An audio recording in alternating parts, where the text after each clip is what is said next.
नमस्कार, सुप्रभात। समय हो चला है आज की 10 बड़ी खबर जानने का। सेना पर शक करने वाली कांग्रेस माफी मांगे, बीजेपी का पलटवार, एयर चीफ के खुलासे पर सियासी बवाल। भारतीय वायुसेना प्रमुख air chief marshal AP Singh के खुलासे ने देश की राजनीति में नया तूफान खड़ा कर दिया है। उन्होंने बताया कि ऑपरेशन सिंदूर के दौरान भारत ने पाकिस्तान के 6 विमान मार गिराए, जिसमें 5 लड़ाकू और 1 एंटी लेजर विमान शामिल था। यह काम भारत के आधुनिक S-400 एयर डिफेंस सिस्टम ने किया। 300 किलोमीटर दूर से दुश्मन को ध्वस्त करना भारत की ताकत दिखता है, लेकिन इस बड़ी सैन्य जीत के बीच सवाल और आरोप भी गर्म है।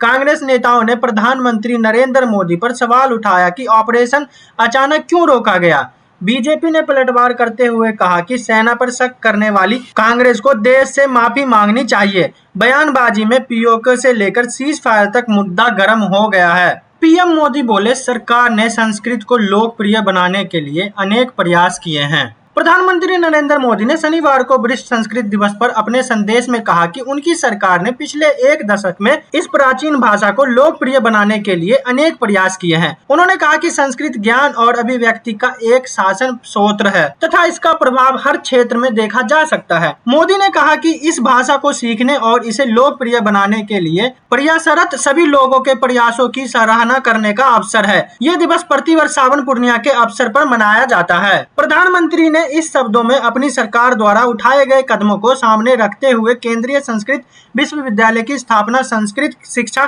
केंद्र की स्थापना, इस भाषा के दिनानों को अनुदान देने और प्राचीन संस्कृत दंड लिपियों के लिए एक मिशन की शुरुआत की जैसे विभिन्न उपायों का हवाला दिया। उन्होंने कहा कि इससे अनगिनत विद्यार्थियों और शोधकर्ताओं को लाभ हुआ है। हिंदी महाकर्तव्य समेत कई प्रभावशाली प्राचीन पुस्तकें संस्कृत में लिखी गई है, लेकिन संस्कृत अब ऐसी भाषा बनकर रह गई है जो बड़े पैमाने पर धार्मिक कार्यों में ही सीमित हो गई है। शिकायत का इंतजार नहीं, जांच करें, राहुल गांधी के सपोर्ट में उतरे ये पूर्व ईसीई। फर्जी मतदाता मामले को लेकर कांग्रेस नेता राहुल गांधी को अब पूर्व मुख्य चुनाव आयुक्त ओपी रावत का भी समर्थन मिल गया है। पूर्व ईसीई का मानना है कि चुनाव आयोग को बेंगलुरु में फर्जी मतदाताओं के बारे में राहुल गांधी के आरोप की जांच करनी चाहिए। इस विवाद के बारे में पूछे जाने पर उन्होंने द टेलीग्राम से कहा, जब मैं वहां था हमारी नीति ये थी कि अगर किसी पार्टी का कोई वरिष्ठ पदाधिकारी कोई आरोप लगाता है तो हम स्वयं उसकी जांच करते और आम आदमी के सामने तथ्य प्रस्तुत करके ताकि व्यवस्था में विश्वास बना रहे। हमने उनसे पहले शिकायत करने के लिए नहीं कहा। लोकसभा में नेता प्रतिपक्ष राहुल गांधी ने गुरुवार को आरोप लगाया था कि पिछले साल हुए लोकसभा चुनाव के दौरान बेंगलुरु सेंट्रल संसदीय सीट के महादेवपुरा विधानसभा क्षेत्र में 1 लाख से ज्यादा फर्जी मतदाता थे। उन्होंने कहा कि कम से कम एक ऐसा मतदाता 2 मतदाता केंद्र पर पंजीकृत था और उसने दोनों जगह पर मतदान किया। कांग्रेस नेता ने मतदाता सूची के कुछ हिस्से की स्लाइड दिखाते हुए कथित तौर पर बताया कि एक ही मतदाता का कई बार पंजीकरण हुआ है।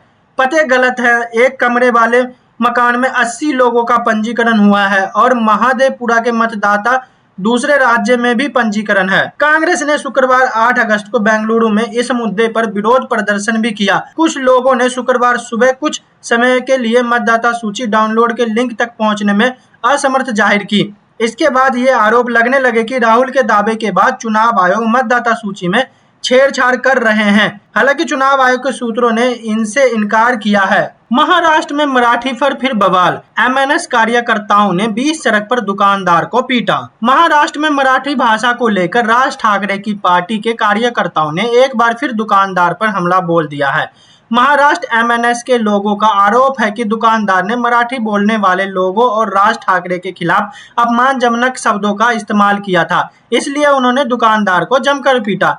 एमएनएस कार्यकर्ताओं की सरेआम गुंडागर्दी का ये वीडियो सोशल मीडिया पर काफी वायरल हो रहा है। कल्याण ईस्ट में दुर्गा माता मंदिर चौक के पास एक शख्स साउथ इंडिया खाने का होटल चलाता है। एमएनएस के कार्यकर्ताओं द्वारा उसे मारने का वीडियो सामने आया है। इस घटना का मुख्य आरोपी एमएनएस कार्यकर्ता कुश राजपूत है। एमएनएस कार्यकर्ताओं का आरोप है कि शख्स ने राज ठाकरे और मराठी भाषी लोगों के लिए गलत शब्द का इस्तेमाल किया, इसलिए उन्होंने मिलकर न सिर्फ उनकी पिटाई की बल्कि उनसे माफी भी मंगवाई और भविष्य में फिर कभी ऐसा ना बोलने का वादा लिया। मीर मयादर पुलिस ने आरोपियों के खिलाफ केस दर्ज कर लिया है। पुलिस का कहना है कि हमने इस घटना का वीडियो देखा है, मामले पर कार्रवाई की जा रही है। हमने इलाके में सुरक्षा कड़ी कर दी है। हालांकि ये पहली बार नहीं है जब एमएनएस के कार्यकर्ताओं को सरेआम गुंडागर्दी करते हुए देखा गया है। इनसे पहले भी एमएनएस के कुछ कार्यकर्ताओं ने मराठी ना बोलने पर एक दुकानदार पर थप्पड़ों की बरसात कर दी थी। इस घटना का वीडियो भी सोशल मीडिया पर काफी वायरल हुआ था। मैंने भारत पाकिस्तान का न्यूक्लियर युद्ध रोका, क्रेडिट जीबी डोनाल्ड ट्रंप का बड़ा दावा। अमेरिका के राष्ट्रपति डोनाल्ड ट्रंप ने फिर दावा किया कि उन्होंने भारत और पाकिस्तान के बीच 4 दिन तक चले सैन्य संघर्ष के बाद स्थिति को संभाल लिया था, जो एक परमाणु युद्ध में बदल सकता था। ट्रंप ने व्हाइट हाउस में शुक्रवार को यह भी दावा किया कि इस संघर्ष के दौरान 5 या 6 मिसाइल मार गिराए गए थे। हालांकि उन्होंने ये स्पष्ट नहीं किया कि ये विमान किस देश के थे, भारत या पाकिस्तान, या फिर वो दोनों देश के कुल नुकसान की बात कर रहे थे। भारत यह कह रहा है कि दोनों देश भारत पाकिस्तान ने अपनी सैन्य कार्रवाई आपसी बातचीत के जरिए रोकी थी और इसमें अमेरिका की कोई योगदान नहीं थी। ट्रंप ने यह बयान अजरबैजान के राष्ट्रपति इल्हाम अलीयेव के प्रधानमंत्री निकोल पैशिन की मौजूदगी में दिया। ये तीनों नेता एक त्रिपक्षीय हस्तन सम्मेलन में शामिल हुआ, जहां अमेरिका की मध्यस्थता में एक शांति समझौता पर दस्तखत किए गए। ट्रंप ने कहा, राष्ट्रपति के तौर पर मेरी सबसे बड़ी आशंका दुनिया में शांति लाना है। आज का ये समझौता भारत और पाकिस्तान के साथ हमारी सफलता के बाद हुआ है। अमेरिका के राष्ट्रपति ने कहा, वो एक दूसरे के खिलाफ पूरी ताकत से लड़ रहे थे, हालत काफी गंभीर हो गए थे, लेकिन जैसा कि आप जानते हैं एक बड़ा टकराव शायद परमाणु युद्ध हो सकता था, लेकिन ठीक पहले दोनों महान नेता एक साथ आए और हालात को संभाला। ट्रंप ने कहा कि वो व्यापार के जरिए संघर्ष सुलझा रहे हैं। उन्होंने कहा कि मैं भारत और पाकिस्तान के बीच मामला सुलझाया, मुझे लगता है कि इनका बड़ा कारण व्यापार था, बाकी किसी वजह से नहीं। उन्होंने इस कार्यक्रम में अपने बयान के दौरान भारत और पाकिस्तान के बीच संघर्ष का 2 बार उल्लेखन किया। दिल्ली के जैतपुर में बड़ा हादसा, भारी बारिश के बाद गिरी दीवार, 3 बच्चियों समेत 8 की मौत। जैतपुर के हरिनगर गांव में वर्षा की वजह से एक फ्लैट की बाउंड्री दीवार गिरने से उसके नीचे 2 बच्चियों सहित 8 लोग दब गए। इस हादसे में 3 बच्चों सहित 8 लोगों की मौत हो गई। प्राथमिक जानकारी के अनुसार मलबे में दबने से 8 वर्षीय रवीना, 8 वर्षीय हसीना, 7 वर्षीय रुखसाना, 30 वर्षीय ओबील, 40 वर्षीय मुतजली, 26 वर्षीय शफीकुलीन और 25 वर्षीय डोली शामिल है। ये सभी कूड़ा बीनने का काम करते थे। मूल रूप से पश्चिम बंगाल के वर्धमान जिले के रहने वाले हैं। फ्लैट के अंदर दीवार के पास कुछ लोगों ने झुग्गी बना रखी थी। इन्हीं झुग्गियों के ऊपर दीवार का मलबा गिर गया। एसएचओ की कुर्सी पर बैठा लंगूर कर रहा थाने की रखवाली, पुलिस कर्मियों का काम किया आसान। यूपी के पीलीभीत से एक हैरान करने वाला मामला सामने आया है। यहाँ पर आम लोगों के साथ साथ पुलिस भी लाल मुंह वाले बंदरों से काफी परेशान थी। ये बंदर थाने में घुस जाते थे, पुलिस कर्मियों की वर्दी उठा ले जाते थे, कभी उनकी टोपी, कभी खाना तो कभी अन्य सामान भी उठा ले जाते थे। अपनी परेशानी लेकर थाने में आने वाले लोगों को भी ये बंदर परेशान करते थे, लेकिन थाना प्रभारी ने इस परेशानी का तोड़ निकाल लिया और थाने में एक लंगूर बंदर ले आया। अब ये लंगूर बंदर थाने की रखवाली करता है। बिलसंडा क्षेत्र का ये मामला है। यहाँ पर लाल मुंह वाले बंदर थाने में घुस जाते थे। वो आने वाले लोगों को पकड़ लेते थे। लोगों के साथ साथ पुलिस भी उनसे काफी परेशान है। लाल मुंह वाले बंदर कभी वर्दी उठा ले जाते हैं, कभी कैप लेकर भाग जाते हैं, कभी जरूरत कागज फाड़ देते हैं, आए दिन इंटरनेट के तार काट देते हैं। ऐसे में काफी परेशानी का सामना करना पड़ता है। जानकारी के अनुसार 2 साल पहले भी यहाँ के तत्कालीन एसएचओ अचर सिंह ने भी लंगूर बंदर के पोस्टर लगवाए थे, लेकिन अब लाल मुंह वाले बंदर पोस्टर से नहीं डरते। वो पोस्टर को छू छू कर देख चुके हैं, इसलिए डरते नहीं हैं। लाल मुंह वाले बंदरों ने लोगों को काफी परेशान किया हुआ था, जिसके बाद थाना प्रभारी ने थाने में लंगूर बंदर लेकर आए। थाने में लाल बंदरों से सुरक्षा की जिम्मेदारी इस लंगूर को दे दी गई। ये लंगूर अपनी जिम्मेदारी अच्छे से निभा रहा है। थाना अध्यक्ष बिलसंडा शर्मा के नेम प्लेट के नीचे बड़ी उनकी कुर्सी पर लंगूर बंदर बैठकर वो थाने की रखवाली करता है। लंगूर अब लाल मुंह वाले बंदरों को थाने के आसपास नहीं भटकने देता। इस पहल से गांव के लोग भी खुश हैं। इसका एक वीडियो भी सोशल मीडिया पर काफी वायरल हो रहा है। एक दूसरे को दिल दे बैठी ममेरी और फुफेरी बहनें, घर से भागकर रचाई शादी, बोली लड़कों में नहीं है इंटरेस्ट। उत्तर प्रदेश के मुजफ्फरपुर जिले से एक हैरान कर देने वाली प्रेम कहानी सामने आई है। ये प्रेम कहानी किसी प्रेमी प्रेमिका की नहीं बल्कि 2 लड़कियों की है। दोनों लड़कियां ममेरी और फुफेरी बहनें हैं। दोनों का एक दूसरे के साथ प्रेम संबंध हो गया। एक दूसरे के साथ रहने के लिए दोनों घर से भाग गई और प्रेम विवाह कर लिया। अब दोनों एक दूसरे के साथ पति पत्नी की तरह रह रही है। दोनों ने अपनी जान को खतरा भी बताया है। पुलिस दोनों की खोजबीन कर उनसे संपर्क किया। गुरुवार को जब दोनों थाने पहुंची तो निकिता ने दुल्हन की तरह सिंदूर लगाया हुआ था और दीपांशी पैंट शर्ट में थी। निकिता ने कहा कि उसने 6 दिन पहले दीपांशी से शादी की है। वो दोनों एक दूसरे के साथ रहना चाहती है।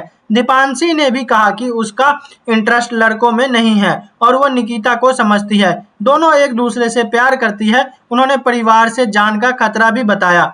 पुलिस ने बयान दर्ज करने के बाद दोनों को सुरक्षा में दीपांशी के घर भेज दिया। अब दोनों बहनें पति पत्नी की तरह रहती है।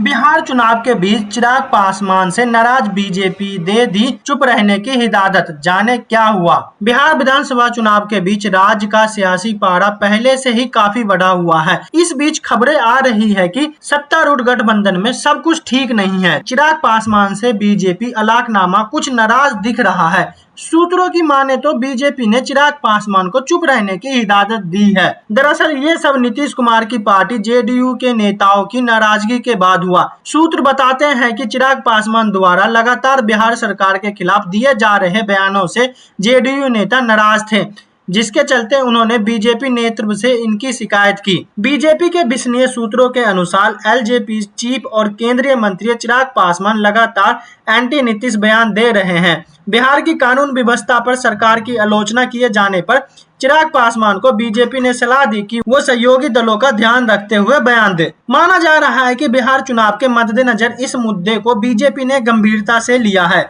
जल्द ही बीजेपी अलाकनामा चिराग पासवान से कलाई डोर मीटिंग कर सकता है। साथ ही उन्हें हिदायत दी जा सकती है कि गठबंधन की एकजुटता का ख्याल रखें। जगदीप धनखड़ सुरक्षित तो है ना पता और ना कोई सूचना। कपिल सिब्बल ने अमित शाह से पूछा सवाल। कांग्रेस के राज्यसभा सांसद और वरिष्ठ वकील कपिल सिब्बल ने देश के पूर्व उपराष्ट्रपति जगदीप धनखड़ की अनुपस्थिति को लेकर चिंता व्यक्त की है। सिब्बल ने शनिवार को सोशल मीडिया प्लेटफॉर्म पर एक्स पर एक पोस्ट किया और पूछा कि 22 जुलाई को इस्तीफा दिया गया था और 9 अगस्त तक कोई जानकारी नहीं है। सिब्बल ने इस पोस्ट के माध्यम से केंद्र सरकार पर निशाना साधने की कोशिश की है। सोशल मीडिया पर एक पोस्ट करते हुए कपिल सिब्बल ने लिखा कि क्या हमें बताया जा सकता है कि जगदीप धनखड़ कहां है।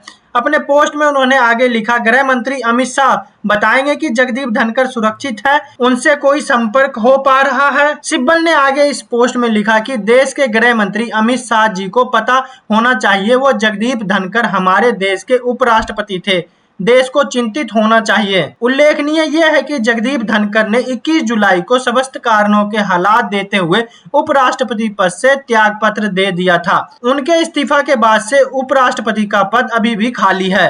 जानकारी दे कि धनखड़ का कार्यकाल 2027 में पूरा होने वाला था। धनखड़ के इस्तीफे के बाद नए उपराष्ट्रपति के लिए कायसों का दौर शुरू हो गया है।